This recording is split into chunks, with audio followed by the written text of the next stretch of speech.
7 години од почетокот на градежните работи, автопатот Охрид Кичево, како што може да се види, се уште не е готов.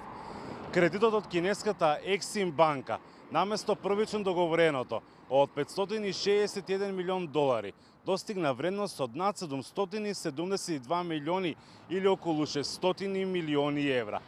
Иако новиот рок за завршување на градежните работи биде испочитуван, тоа би значило одстање од околу 3,5 години на претходно договореното. Ова не е единствениот пример што излегол од контрола на заемопримачите. Кинеските инвестиции биле тема на истражување на Институтот за демократија со седиште во Скопје. Резултатот е анализата насловена "Втурнати во ќорсокак заблудената верба во кинескиот корозивен капитал за изградбата на автопати во Северна Македонија". Меѓутоа, главните забелешки е непостоењето транспарентност на договорите и на целиот процес што следи потоа, вели Иван Николовски, еден од авторите на студијата.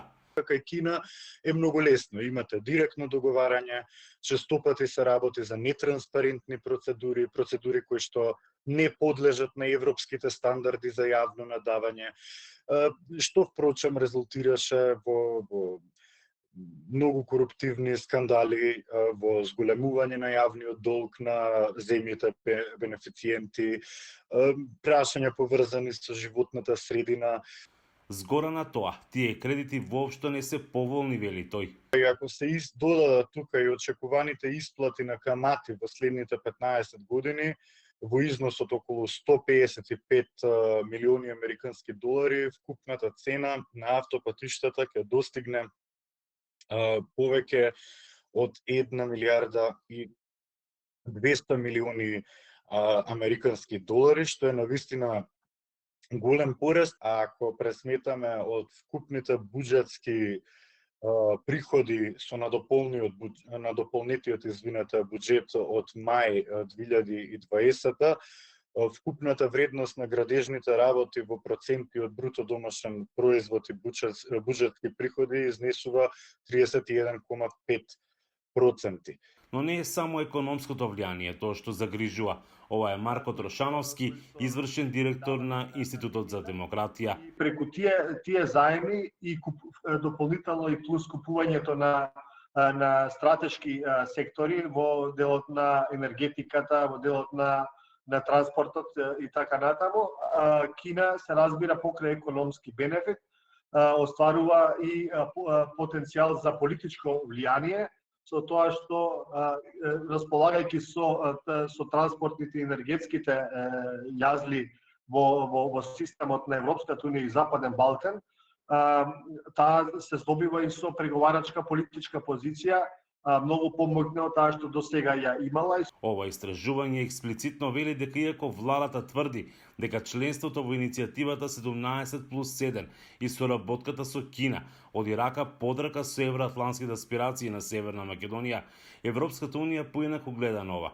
Брисел внимава на Северна Македонија кога станува збор за кинески заеми. Договорите за заеми со Кина се скроени за излегување во пресред на интересите на Пекинг. Тие често вклучуваат одредби кои се против правото на Европската унија. Демократскиот институт посочува и на авторитарниот режим на владење на Кина како опасен модел за владите на Западен Балкан.